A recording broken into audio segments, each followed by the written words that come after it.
Desligue o ruído e conecte-se aos factos. Temos 10 estadias num dos hotéis de luxo Alma Lusa na Comporta. 2 adultos, 2 noites.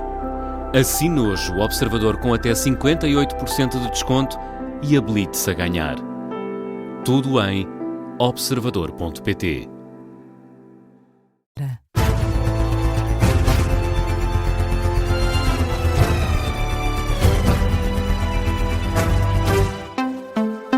Boa noite, eu sou o Martim Madeiras, é 1h, hora de atualizar toda a informação na Rádio Observador. Começamos pela política internacional. O vice-presidente norte-americano diz ao Papa para ter cuidado com o que fala. J.D. Vance volta a responder a Leão XIV, depois de Donald Trump ter acusado o líder da Igreja Católica de ser fraco em política externa, no evento da Turning Point, uma iniciativa fundada pelo falecido Charlie Kirk. Nos Estados Unidos, o vice norte-americano respondeu com ironia às críticas do Papa à administração Trump. Para Vance, Leão XIV deve ser mais cuidadoso com o que diz. Quando o Papa diz que Deus nunca está do lado de quem empunha a espada, existe uma tradição com mais de 1000 anos da teoria da guerra justa, ou seja, da mesma forma que é importante que o vice-presidente dos Estados Unidos tenha cuidado quando fala de matérias de política pública, também acho muito importante que o Papa tenha cuidado quando fala de matérias de teologia. Penso que uma das questões aqui é se alguém vai dar opinião sobre temas de teologia, tem de ter cuidado e garantir que está ancorado na verdade. É isso que eu procuro fazer. E é também isso que espero da Igreja, seja católica ou protestante.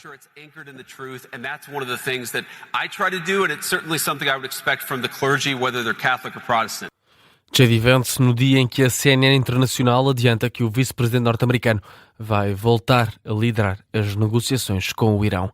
E já que falamos do Médio Oriente, o governo norte-americano anunciou o fim da suspensão às sanções sobre o petróleo iraniano. Um anúncio do Departamento do Tesouro. A suspensão de algumas sanções tinha sido decidida no mês passado para atenuar os efeitos da guerra no Médio Oriente. Os Estados Unidos dizem que essa autorização temporária termina dentro de alguns dias e não vai ser renovada.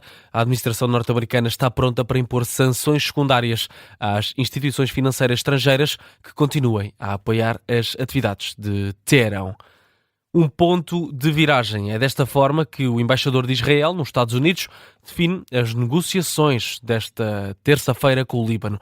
O diplomata fala de uma vitória do bom senso e da paz.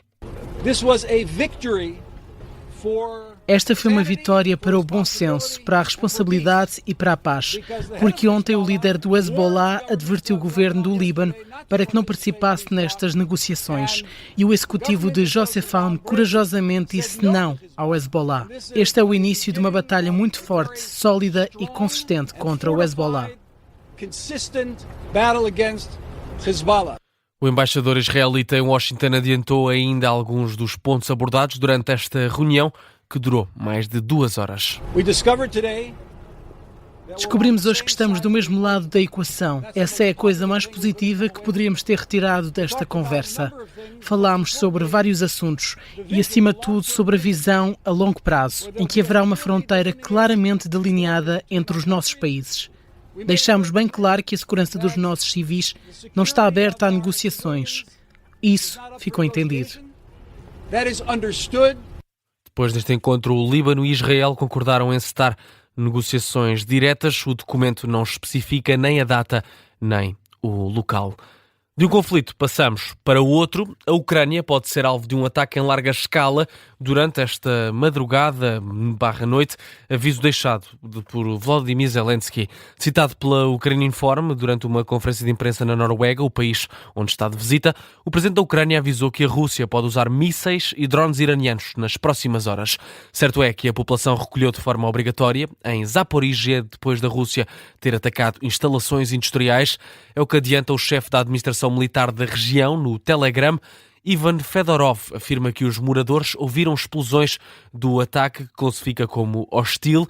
Neste momento, Zaporizhia está com o sistema de defesa aérea em alerta contra ataques aéreos. Já em Dnipro, um míssil balístico lançado pela Rússia sobre a cidade ucraniana matou 5 pessoas, quase 30 ficaram feridas. Tiramos os olhos da política internacional, viramos para o nosso país, para Portugal. Foi arquivado pelo Ministério Público o inquérito sobre o caso de Boaventura Sousa Santos, desencadeado por alegado assédio sexual. Faltou a queixa das vítimas às autoridades num prazo de 6 meses. O inquérito, que envolve o Centro de Estudos Sociais, teve duas origens. Um relatório final da Comissão Independente do SES, que confirmava a existência de padrões de reconduta, de abuso de poder e assédio, e uma carta assinada por 13 mulheres às autoridades judiciárias para investigarem as condutas mencionadas no relatório.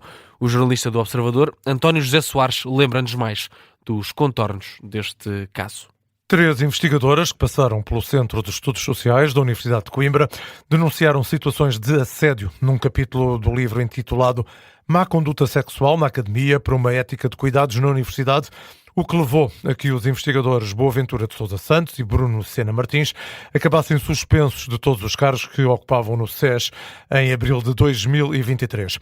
A instituição acabou por criar, uns meses depois, uma comissão independente para averiguar as denúncias e divulgou o seu relatório quase um ano depois. Este documento, então divulgado, confirmava a existência de padrões de conduta de abuso de poder e assédio por parte de pessoas em posições hierarquicamente superiores, mas sem especificar, no entanto, nomes, tendo sido denunciadas à Comissão Independente 14 pessoas por 32 denunciantes, isto num total de 78 denúncias. Segundo a agência Lusa, o Ministério Público explica agora, no despacho de arquivamento, que as condutas descritas no relatório seriam suscetíveis de integrar a prática de crimes contra a liberdade sexual, mas isto depende da apresentação de queixa por parte das vítimas. Mas, no entanto, como nenhuma das ofendidas apresentou queixa no prazo de 6 meses, foi determinado o arquivamento dos autos, carecendo o Ministério Público de legitimidade para o exercício da ação penal.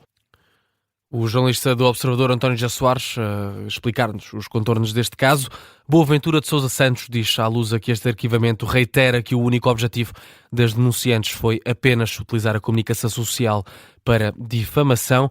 Já a advogada das denunciantes, Lara Roque Figueiredo, adianta à Lusa que há factos que podem configurar outro tipo de crimes, esses públicos, e que a Justiça vai continuar a investigar.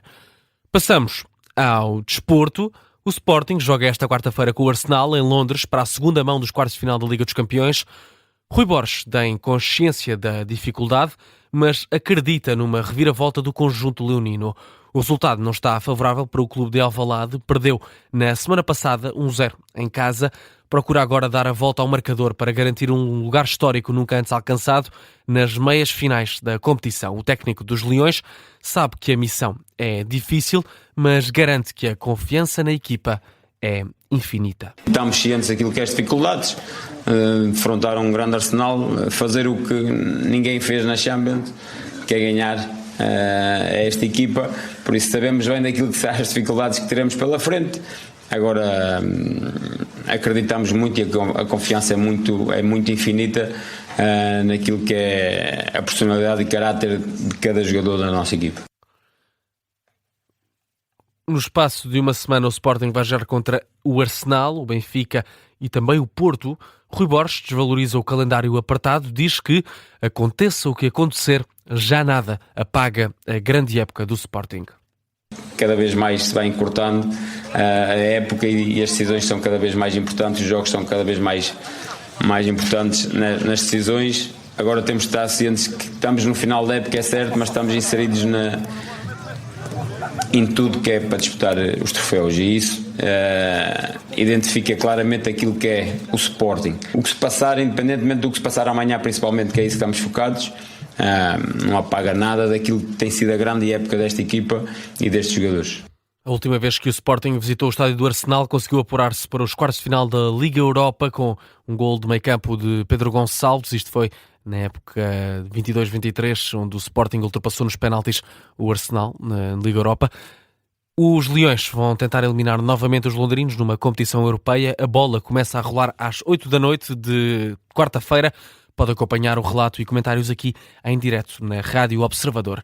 Ainda na Liga dos Campeões jogou jogou esta terça-feira o Paris Saint-Germain e também e contra o Liverpool. Venceu o clube de Liverpool por 2-0. Os franceses chegaram ao Reino Unido já em vantagem. Dembélé assinou os 2 golos da partida. O primeiro aconteceu aos 72 minutos.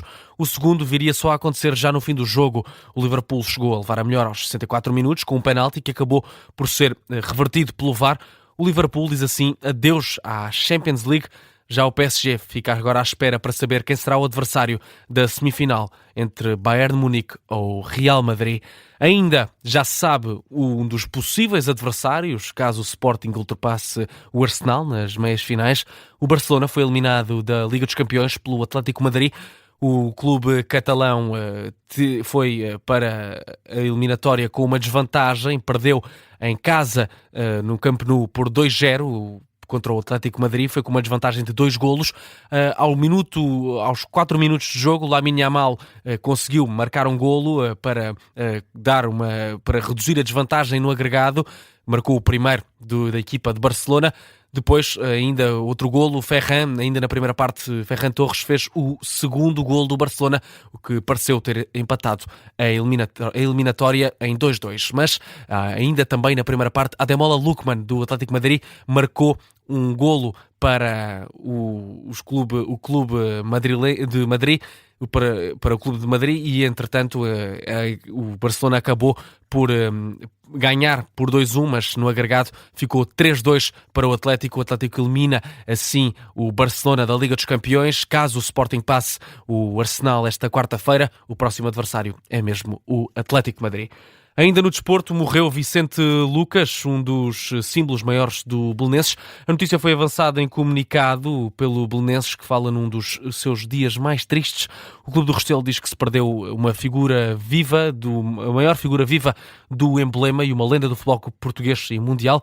Vicente Lucas era irmão de Matateu, chegou ao Belenenses com 18 anos, no clube esteve 12 e chegou a conquistar uma Taça de Portugal com a camisola nacional. Representou o país por 20 vezes, morreu esta terça-feira aos 90 anos. Ponto final neste jornal da 1 da manhã. A informação está de regresso à 1h30 com a síntese de notícias. Até já.